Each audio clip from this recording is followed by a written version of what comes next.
मम्मीची one day trip चालली आहे आणि आजची तयारी त्याच्यासाठीच आहे बरं का. तर नमस्कार मैत्रिणींनो, मी आहे अमृता आणि माझ्या ब्लॉगमध्ये तुमचं खूप खूप मनापासून स्वागत आहे.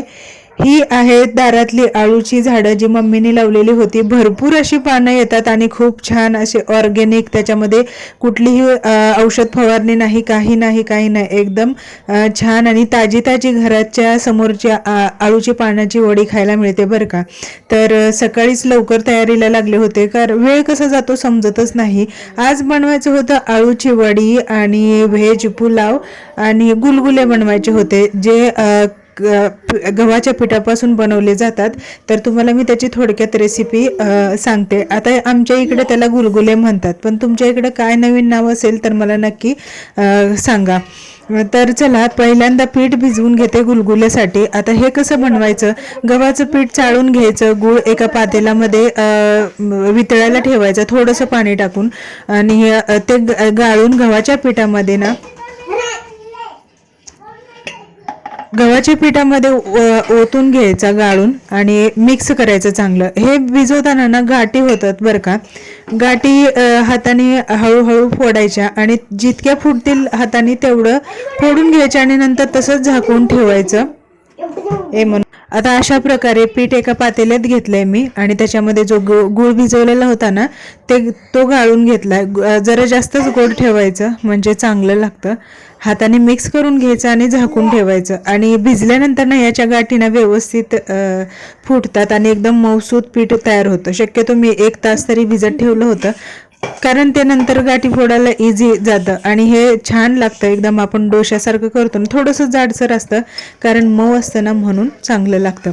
तर आता ही झाली तयारी. नाश्ता तर झालाच पाहिजे. आज रविवार होता आणि रविवारी शक्यतो आम्ही पोहेच खातो. सगळ्यांना आवडतात पोहे आणि झटपट बनतात सुद्धा. आता ना बरेच दिवस झालं पाऊस भरपूर होता, त्याच्यामुळे काही कोथिंबीर मिळत नव्हती. आता थोडासा पाऊस कमी झाला आणि मार्केटमध्ये कोथिंबीर सुद्धा यायला लागली, म्हणून बऱ्याच दिवसानंतर मला कोथिंबीर मिळाली ना, म्हणून मी भरपूर टाकून घेतली. आणि पोह्यामध्ये ना जोपर्यंत कोथिंबीर दिसत नाही ना तोपर्यंत ना मज्जाच येत नाही पोहे खायची. तर चला, आता एक सोबत सगळ्यांना प्लेट वाढून देते. एकदा कढई रिकामी झाली ना पोह्याची, तर आपल्याला जेवणाकडे लक्ष देता येतं. नाहीतर एक जणाचा नाश्ता झाला, एक जणाचा नाही झाला, तर त्यातच आपण गुरफटून राहतो आणि लक्षातच येत नाही की पुढं काय करायचंय. तर आम्ही तिघांचं नाश्ता घेतला आणि नाश्ता करून चहा वगैरे पिऊन झाला आणि आता म्हणलं वडी उकडायला ठेवावी. भरपूर ती त्याच्यामुळे ना पीठ हे घेतलं. आता मी एकदम सोप्या पद्धतीने करते.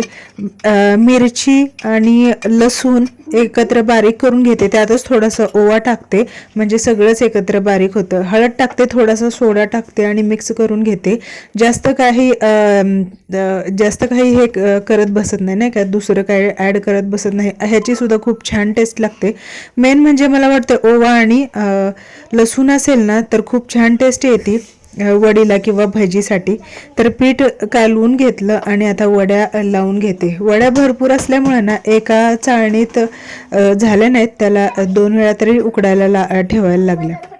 आता एक ॲल्युमिनियमचं पातेलं घेतलं, जे स्टीलचं होतं. त्याच्यामध्ये मी गुलगुल्याचं पीठ भिजत घातलं होतं, मोठ्या साईजचं होतं ते, म्हणून आता ॲल्युमिनियमचं म्हणजे जर्मनचं पातेलं घेतलं. आता त्यात पाणी उकळायला ठेवलं की पातेलं काळं पडतं ना, म्हणून एक अर्धा लिंबू कट केलं आणि त्यात टाकून दिलं, म्हणजे पातेलं पण काळं पडणार नाही. बाळांना एक एक करून सगळ्या पानांना पीठ लावून घेतलं आणि साईडलाच ठेवून घेतलं. आता सगळ्या पानांना पीठ लावून झालं ना, मग चाळणीमध्ये उकडायला ठेवायचं. चाळणीला तेल लावून घेतलं होतं, पाणी उकळायला ठेवलं होतं, म्हणजे आपल्या पानाला सगळ्या पीठ लावून झालं ना तर सगळं एकदाच ठेवता येईल म्हणून. मम्मींना दुपारी 2-2:30 वाजता तर निघायचं होतं, त्याच्यामुळं ना जरा थोडासा उशीर झाला होता. तर पटपट काम चालू होतं माझं. जेवण बनवून त्यांना जेवायचं पण होतं आणि जे घेऊन जायचं होतं सोबत ते थंड पण झालं पाहिजे, नाहीतर प्रवासामध्ये खराब होण्याची शक्यता असते. तर त्याच्यामुळं माझी जरा घाईच चालू होती. तर अशा प्रकारे मी सगळ्या वड्या पीठ लावून घेतलं आणि दोन्ही पातेल्यात चाळणीमध्ये ठेवून घेतल्या. कुकरमधल्यापेक्षा ना पातेल्यात उकडलेल्या वड्या एकदम छान अशा कोरड्या कोरड्या होतात. तर वड्या उकडतात तोपर्यंत म्हणलं आपण व्हेज पुलाव करावा एकदम सोप्या पद्धतीने. बिर्याणीचा तांदूळ असतो तो भिजत घातला थोडा पाण्यामध्ये धुवून घेतला आणि तो भिजत घातला. आता बघा ह्या भाज्या आहेत ना मी सगळ्या एकदाच ताटामध्ये कट करून ठेवल्या. त्याच्यामध्ये टोमॅटो, बीन्स, बटाटा, गाजर, वाटाणा, मिरच्या घेतल्या आणि जो खडा मसाला असतो ना तो घेतला आणि जो गरम मसाले असतात हे मसाले पावडर मसाला असतो ना तो सुद्धा घेतला. आता त्याच्यामध्ये बिर्याणी मसाला पण घेतला होता, चटणी पावडर पण घेतली होती, थोडासा गरम मसाला असंच घेतलं होतं. लसूण आल्याची पेस्ट आहे ना ती टाकून चांगली तळून घेतली. त्याच्यामध्ये खडा मसाला पण टाकून तळून घेतला आणि आता ज्या कट केलेल्या भाज्या होत्या ना त्या सगळ्या टाकून थोड्याशा परतून घेतल्या. काय वाफवून शिजवून नाही घेतलं कारण भातासोबत त्या शिजतीलच म्हणून. आता त्याच्यामध्ये जे गरम मसाला जे एकत्र मसाले केले होते, मिरची पावडर होता आणि जो पुलाव मसाला होता ना तो सगळा एकत्रच केला. हळद पण त्यातच टाकली आणि तेलामध्ये टाकून घेतलं आणि भात टाकला थोडासा आणि त्याच्यामध्ये ना तूप टाकलं. तुपामुळे ना भात एकदम सुट्टा सुट्टा होतो आणि टेस्ट तर खूपच छान लागते बरं का. तुम्ही कधी केलं नसेल तर नक्की करून बघा. आता हा बिर्याणीचा तांदूळ असल्यामुळं ना थोडंसं पाणी कमीच लागतं. आपला रेग्युलर भात असतो ना त्याच्या एवढं टाकून झालत नाही, नाहीतर एकदम गिचगिच होतो भात त्याच्यामुळं. सुरुवातीला जर पातेल्यात भात करायचा असेल ना तर अंदाज घेऊनच पाणी ओतायचं, थोडं थोडंच, जसं भात शिजतोय तसंच. तरी हा भात शिजायला ना थोडा उशीरच लागतो कारण बारीक गॅसवरती एकदम मंद आचेवरती भात शिजवून घ्यायचा.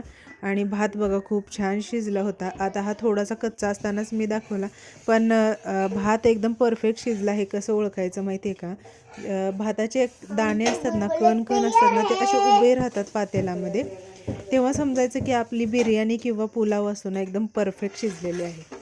तर आता बघा माझं गुलगुले बनवायचं सुरू आहे. हे पीठ डोसा असतो ना सेम तसं पसरून घ्यायचं नॉनस्टिक तव्यामध्ये आणि एकदम छान असे निघतात. तर हे गोड असतात आणि छान लागतात प्रवासात वगैरे खायला. तर तुमच्या इकडे याला काय म्हणतात मला नक्की कमेंट करून सांगा. जेवण तर सगळं बनवून झालं होतं. तर आता मम्मीचं भात थंड करायचं सुरू होतं कारण डब्यामध्ये भरायचं होतं, उशीर झाला होता ऑलरेडी. तर बघा अशा प्रकारे एकदम मस्त सुट्टा सुट्टा पुलाव झालेला आहे. खूप छान टेस्ट पण झाली होती. पुलाव म्हणण्यापेक्षा ना त्याची टेस्ट ना बिर्याणीसारखीच आली होती, फक्त व्हेज बिर्याणी असते ना तशीच टेस्ट आली होती. आता त्यांना थोडंसं खाल्लं आणि निघायच्या तयारी लागल्या होत्या. त्यांना उशीर झाला होता त्यामुळे त्यांची धावपळ सुरू होती आणि रेयांश पण मागे लागला होता त्यांना सोडायला जाण्यासाठी. तर ते तिघेही आवरून निघाले. तर आता त्यांचा प्रवासाला सुरुवात होते, जरा लांबच्याच प्रवासाला जाणार होत्या. तर चला आता आपण भेटूया नंतरच्या व्हिडिओमध्ये बरं का. तोपर्यंत बाय.